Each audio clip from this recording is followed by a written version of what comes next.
Hey friends, and welcome back to Channel Surf. If this is your first time here, I'm Jazz and I watch a shit ton of TV, and you know what's going on, okay? One of the shows that I've been obsessed with last season and this season is Extracted. But again, if you are seeing me and I'm talking about Extracted, it's probably because unfortunately I am here with the latest family to leave the competition. But I'm really excited to talk to them. So without further ado, let's welcome Sage, Stacy, and our survivalist, Summer. Hi guys. Hi, Hi. Hey, how's it Jess. going? Oh my gosh, it's going. That episode was intense. I have to say, I was like the first thing in my notes, Summer, you are a badass for getting into that water. What was going through your head when you made the decision? It's so cold out there and the water is colder. What were you thinking of when you made that decision? Well, Sage had dropped me a note when, anytime we have a challenge and we get a sheet of paper, they can write stuff to us. So they had written a note to me that there's something in the water. We don't know what it is. Think about going after it. So when I got out there during the challenge and I see it in the water, I stopped myself for a minute because I really probably should have finished the challenge first. But I kept telling myself, like, listen, if I don't get this, somebody else is going to get it. And I'm going to be so mad at myself if I know that someone else got it before I did. So I just said, screw it, took all my clothes off, grabbed my belt, wrapped it around some logs, and just went for it. And honestly, I do not regret doing it. I think that it was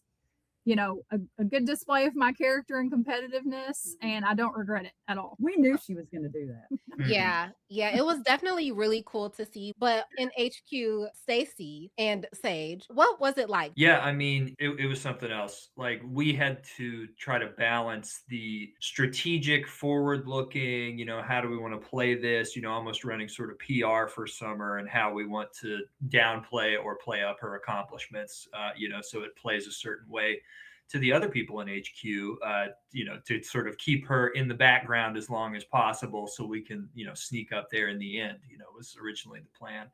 And then, Yeah. of course, I'm on the monitors all the time, constantly, 20, as long as I'm awake. I'm at that monitor wall, making sure that I don't miss anything. I'm taking notes on other survivalists so that I know, oh, they need this, just to have that information available when and if we need to, make an alliance. And I can be like, hey, I know that Doug needs XYZ. And then we've got to balance all that, which is a full-time job, with seeing all of the division in the room constantly as these different alliances are forming and rivalries are popping up. And that of course was more sort of mom's job with our team, was try to get us into an alliance, give us a chance to not necessarily commit to one early, but give us the flexibility to choose the best one when the time comes for us to do that.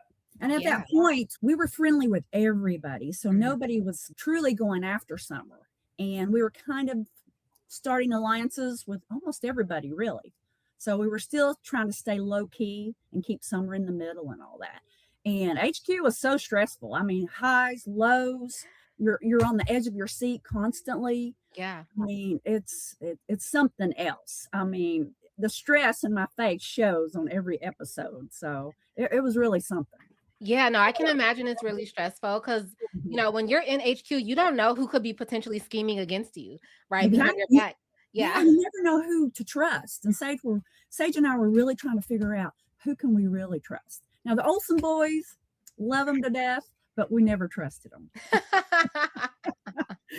Yeah, they're definitely playing the game. And there were some actual gamers in HQ, but they left early. The Talavera family, one of them was on Big Brother. Then you had, Sandra Diaz Twine, two-time Survivor winner, and her daughter won the show Anonymous.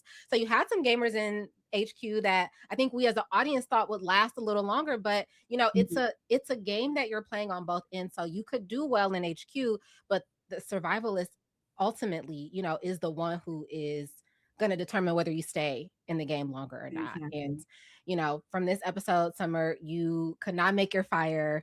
And so you were like, I don't know if I could stay in this. Was it just the fire that made you decide it was time to go? Or was it just, everything up until that point? I honestly, the fire had nothing to do with it for me. I was to a point where I had been drinking the lake water pretty regularly and not getting sick. So I really wasn't too worried about the fire because the main reason I needed that was to boil water. I had made many, many fires at that point.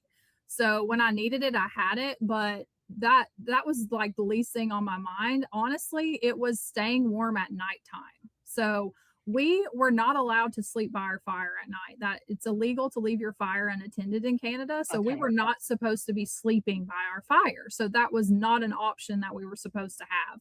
Yeah. So the only thing you had to keep yourself warm at night really was your blanket and your sleeping bag. So once my blanket got taken, I didn't give up then. I'm like, I have to at least try one night and see if I can do it. Mhm. And I did. I tried it one night. It was literally the worst night of my entire experience. I just honestly did not think that I could do it another night. So Mhm. it it just boiled down to I said from the beginning I was never leaving unless I was medically removed, but the temperatures is at the end of the day, the temperature is what got me. Mhm. Absolutely. And you always, when you are going into this, you say stuff like that, like, don't extract me for any reason. If I leave, like you said, it's because it's something medical. But then when you're out there in the Canadian wilderness and it is cold as hell, it's like, oh, actually, you know what? I'm changing my mind a little bit. But one of the most beautiful things that I loved about your story, especially, was the fact that you and Sage kind of like rediscovered your sibling relationship. Mhm. How has being on this show improved that bond since you guys left?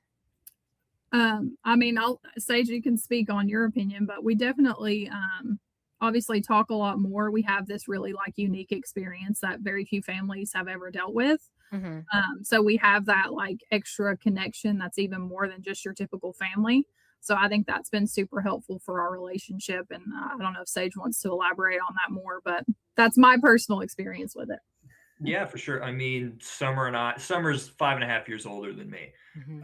And she was, as I said on the show, beating me up a lot of my early youth. So, but, we just never really had that sort of relationship. I grew up kind of nerdy until I got into sports later, and she was always the tomboy playing the sports. So, like, we just had different interests, and we just never, connected all that much. And then I moved out of Tennessee, and I've, sort of been out of Tennessee for about a decade now. And I've always respected her because I've seen what she's gone through as a single mother, the divorces, the raising three kids, and the Mhm. things that have happened in business, and she just has never stopped.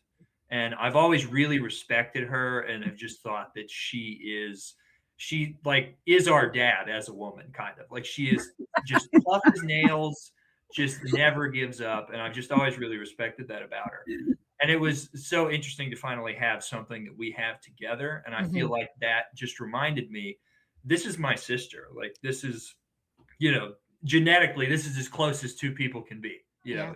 and, we call pretty regularly now. We're in a group text, all three of us, and talk pretty much every day. So I really feel like it's opened up a whole new lane of relationship that, I feel like maybe we didn't know that we wanted, but I'm so glad that we have it now. Yeah, and you were so proud of her, like, once, Mhm. you guys Yes. Yes. reunited as a family, it was really beautiful to see. I'm one of 6, so I have siblings, and Mhm. yeah, and so, some of us are much closer than others, but there are Mhm. times in life when you really come together and you're like, "These are my siblings at the end of the day." Like, my one of my sisters used to beat up my little brother too when and they're about 5 years apart as well, and she used to beat him up as well. But yeah, no, it was really lovely to see. And Stacey, I have to ask you, as a mom, how did that make you feel to watch them reconnect? Oh, I have just been so proud and so blessed to have went through this experience. And I mean, it was just an epic adventure with my kids. And that was really my purpose for doing this. Yeah. I was so happy when Sage agreed to be in HQ. And then just watching him, he never left that monitor unless they made him leave it for some reason. We would take turns going to the bathroom because we always wanted to be there and to see what Summer was going through. So Mhm. just seeing that, and they never relied on each other for anything as adults. So Right. watching that come about, that they're, I mean, Summer's truly relying on Sage, Mhm. and just that relationship, that bond is so strong now. And I'll forever be thankful for the show for Yeah. doing that for my family. I'm so thankful. Yeah, that's one of my favorite things about Extracted is, like, the way we get to see these different relationships and how people come together, how they have each other's backs. I mean, you as a mom, when it was time for Summer to go, you were like, "I'm getting her out." Like, No questions asked. I'm getting my baby out of here. I don't want to hear anything else. I love that because it really does, drive home that mother's love and that instinct of like, my child is not doing well out there. I know this is a competition, but let's just end it here. So I really like seeing that. Now, I always ask people who come on, like we have Summer, you were out there in the wilderness. Mhm. Stacy, Sage, do either of you think if you could take another crack at it, or if you guys were invited back, would you guys switch places with Summer and go out there? Absolutely not. No chance. Zero chance. Well, Summer had me afraid that I might have to go out there because some of the families were changed up. And I'm Ooh. an outdoors person. I'm an avid hiker, but I've never been in the wilderness without water and all that. So I would totally do it again. Yeah. I would go in the wilderness tomorrow. But I also am a huge reality TV fan, and I personally think that I would be a very strategic gamer. So I would also like a chance to go into HQ or maybe do another experience where I actually get to use some strategy Mhm. in everything that I do. I have said before, y'all better be glad I was not in HQ because yeah, she would I be would have been right there with ruthless. Luke's brothers. We would have been doing some savage moves, and it probably wouldn't have been good. So, Yeah. they asked us after everything was done if we do this again, you'll want to come back and do it again one day, years down the line. And I said, without a doubt, absolutely, Yeah. bring me back. I'll do it. So maybe that happens. I hope it does. Yeah. I would love a chance to do either one. Take me back to the woods or let me cause some chaos in HQ. Have you guys watched Fear Factor House of Fear on Yes. Fox? Would Yes. you, Summer, would you ever do something like that? Because you can be strategic on House of Fear. Yeah, I honestly think that is harder. Yeah. Some of the stuff they're having to do is God. like insane. I'm Yeah. enjoying watching it, and I've always liked Fear Factor, but they're really taking it as far as they possibly can with this new version of Fear Factor, and it's intense, but it's super cool. But yeah, some of that stuff, if they Yeah. put me in a room with birds, I'm done. That's your biggest fear? Yes. Okay, Birds. that's out there now. That's definitely what they'll do to you. Yeah, birds are my biggest fear. We talked about it on the show. I don't know if it really says too much about it, but I have some childhood trauma with birds, so Yeah. I do not like birds. So as soon as I saw one of those guys get in that glass container and there were birds dropped on him, I was Yeah. like, I'm out. I'm out. That, Not for me. I know. It's so I would do it only to meet Johnny Knoxville. Yeah. And then Yeah, that's fair. that's it. That's it. Sage and Stacey, you guys were able to get a bigger picture of the people that are in the wilderness. Is there anybody that shocked you that is out there that you thought like may not last that long that is still out there? I mean, I think there were a few people I thought Summer is so close to getting past them. But I think the biggest surprise for me was RJ, based on how he seemed to be doing before he had started boiling water. You could just kind of see him deteriorate over Mhm. time, and like the hiking was really tough on him, and he had the knee issues. But I mean, when he was able to boil some water and he started singing, I'm imagining that they can't show much of that for No. rights issues. But I mean, he really started to impress me after he got it together. So he's definitely one of the ones I'm watching going forward. Yeah, RJ he was slow in everything he was doing. Like the long hikes were hard on him. And we got to see their health status as well. I think every other day. And he was elevated. Like Yeah. there was green, yellow, elevated. He and Doug were both elevated. So, I was thinking they might go before Summer. For but- me, it's Amy. I Yes. think Amy is killing it.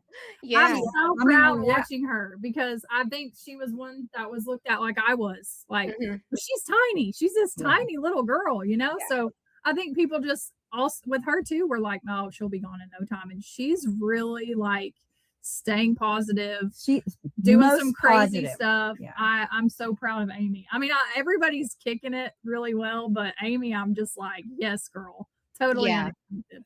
No, Amy is for me too. I'm rooting for her. I'm rooting for everyone, but Amy is certainly surprising me. But it was so nice to talk to the three of you. Like I said, I'm sad to see you go from the show because I really loved watching the story of these siblings reconnecting and mom there to watch that. It was really heartwarming for me. But I know you guys are going to have so much fun watching the rest of the season. So thank you for stopping by to chat with me today. Yeah, thank you so Oh, much. thank you for having Thanks us. for having Appreciate us. it. Yes.